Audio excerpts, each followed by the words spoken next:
Welcome to Vishnu talks. నేను మీ విష్ణు. ప్రస్తుతం నాతో పాటు founder and CEO of wealth tree group Dasari Prasad గారు ఉన్నారు. వారితో మాట్లాడదాం. సార్ నమస్తే. సార్ దాసరి ప్రసాద్ గారు నమస్తే అండి. Welcome to Vishnu talks. So Prasad గారు, ఇప్పుడు 2020కి ముందు వరకు మార్కెట్లో 1 కోటి లోపలే ఉండేవాళ్ళు. డిమాట్ అకౌంట్లో కానీ మార్కెట్లో పార్టిసిపెంట్స్ 1 కోటి లోపలే ఉండేవాళ్ళు. సరే, 2020 లాక్డౌన్ తర్వాత అంటే జూన్, జూలై, ఆగస్ట్ నాటికి 3 కోట్ల మంది వచ్చారు. ఇది 2020కి. దాని తర్వాత అంటే 2021 తర్వాత ఆల్మోస్ట్ 3 కోట్ల మంది వచ్చేసారు మార్కెట్లోకి. అవును. ఇంకా ఇప్పుడు చూస్తే 17 కోట్లు 18 కోట్లు, మరి ఇప్పుడు ఆ నెంబర్ ప్రజెంట్ ఎంత ఉందో మనం ఒకసారి చూద్దాము. సో చాలామంది ఈ లాక్డౌన్లో చాలామంది ఇంట్లో ఉండడము, సో వచ్చిన డబ్బంతా తీసుకొచ్చి మార్కెట్స్లో పెట్టేసేసారు. ఆ టైంలో 21, 22 ఆ టైంలో కూడా మంచి రిటర్న్స్ రావడం జరిగింది. లాస్ట్ 6-7 మంత్స్ నుంచి చూస్తే మార్కెట్లో సిచ్యువేషన్ ఏంటంటే 86,000 ఉన్న మార్కెట్ 76,000కి వచ్చేసింది. ప్రస్తుతం మార్కెట్ ఏమో 76,000 దగ్గర ఊగిసలాడుతోంది. నిఫ్టీ ఏమో 23,000 దగ్గర ఊగిసలాడుతోంది. మరి 2020-21 తర్వాత ఎవరైతే మార్కెట్లోకి వచ్చారో, సో వాళ్ళందరూ ఇప్పుడున్న ఈ మార్కెట్ సినారియోని ఎలా అర్థం చేసుకోవాలంటారు, ఎలా ఫేస్ చేయాలంటారు, అండ్ వాళ్ళకి మీరు సో ఇప్పుడున్న మార్కెట్ని ఎలా ఎక్స్ప్లెయిన్ చేసి చెప్తారు? చాలా మంచి టాపిక్ అండి ఇది. బేసిక్గా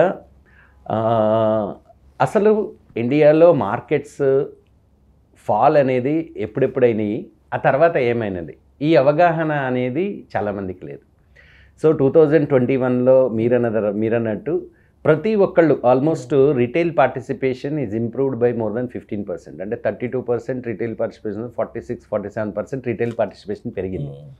వీళ్ళందరికీ అసలు అంతకుముందు మార్కెట్ మీద పెద్దగా అవగాహన లేని వాళ్ళని చెప్పచ్చు, కొత్తగా వచ్చిన వాళ్ళు. అయితే ఇప్పటిదాకా వాళ్ళు చూసింది ఓన్లీ బుల్లిష్ ర్యాలీ.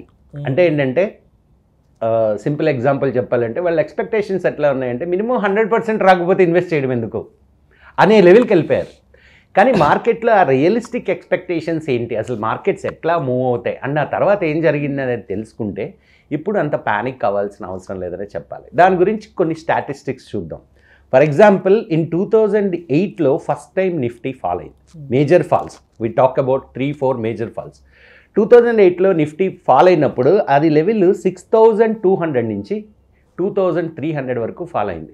అంటే ఎన్ని నెలలు ఫాల్ అయింది? 2008 జనవరి నుంచి 2008 డిసెంబర్ వరకు, అంటే 12 నెలలు ఫాల్ అయింది. కానీ ఆ తర్వాత ఏం జరిగింది మార్కెట్కి? అక్కడి నుంచి 2,300 నుంచి ఏది 2009 బిగినింగ్ నుంచి 2020 వరకు మార్కెట్ ర్యాలీ చేసింది. అంటే almost more than 10 years.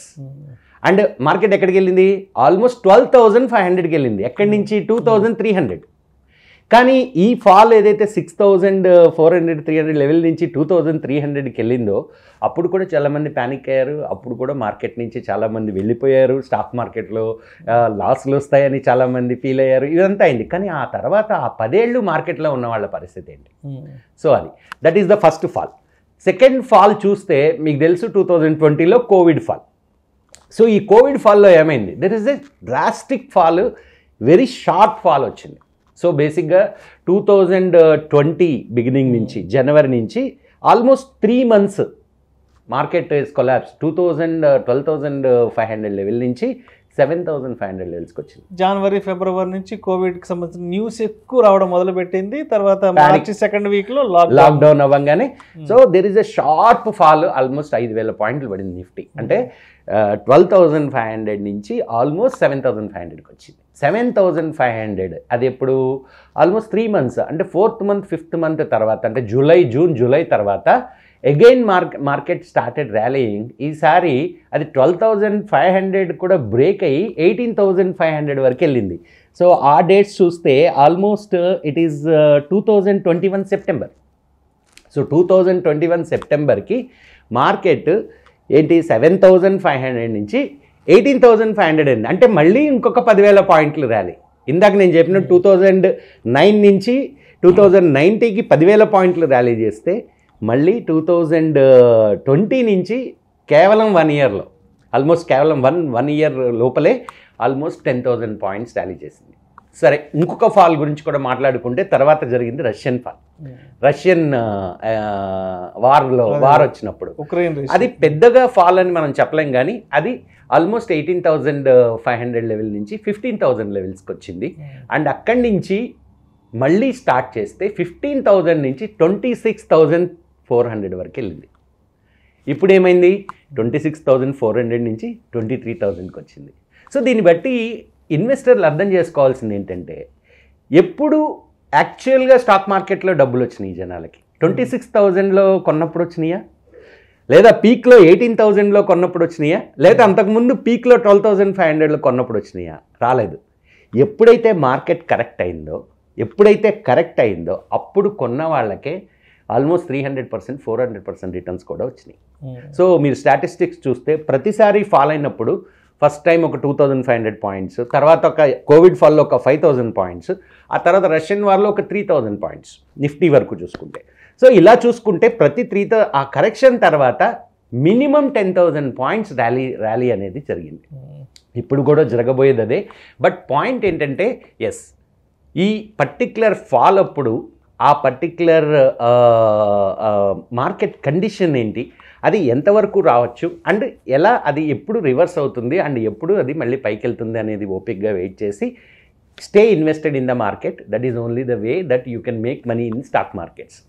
So బేసిక్గా ఏంటంటే, షార్ట్ టర్మ్ మనీ గనక కోసం చూస్తే గనక స్టాక్ మార్కెట్లో అంత ఈజీ కాదు. ఎందుకంటే కరెక్షన్స్ అనేవి మార్కెట్లో ఉంటాయి. ఎందుకంటే ప్రాఫిట్స్ చేసినప్పుడు ఆ ప్రాఫిట్స్ ఏదో ఒక రూపంలో జనాలు తీసుకోవడం అనేది తప్పదు.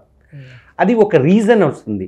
అది రష్యన్ వార్ అవ్వచ్చు, కోవిడ్ అవ్వచ్చు, లేకపోతే ఎకనామిక్ రిసెషన్ అవ్వచ్చు. బట్ ఏ రీజన్ వల్లైనా మార్కెట్ కరెక్ట్ అయినప్పుడు అక్కడ కొన్న వాళ్ళకి 3 to 4 times వెల్త్ క్రియేషన్ అనేది జరిగిందని లాస్ట్ 20 years హిస్టరీ చెప్తుంది. సో దీన్ని బట్టి నేను ఇచ్చే సలహా ఏంటంటే, be patient when you are in stock markets. In fact Warren Buffett quote కూడా అదే. So stock market is an instrument which transfers money from the impatient to the patient. అంటే ఏంటంటే, ఓపికగా ఉన్న వాళ్ళకి స్టాక్ మార్కెట్ డబ్బులు ఇస్తుంది. సో ఈ విషయాన్ని ప్రతి ఇన్వెస్టరు అవగాహన చేసుకుని దాన్ని కనుక ఫాలో అయితే, నేను చెప్పిన ఎగ్జాంపుల్ చాలా క్లియర్గా ఉంది లాస్ట్ 20 years నుంచి ఏం జరిగిందనేది. సో ఇక ముందు కూడా అదే జరగబోతుంది. కాబట్టి stay invested in the market, be patient, don't be panic and subject to market risk. Yes, yeah obviously market కండిషన్ని బాగా అవగాహన చేసుకుని దాన్ని బట్టి డెసిషన్ తీసుకోవడం అనేది చాలా చాలా important. Thank you sir. Thank you.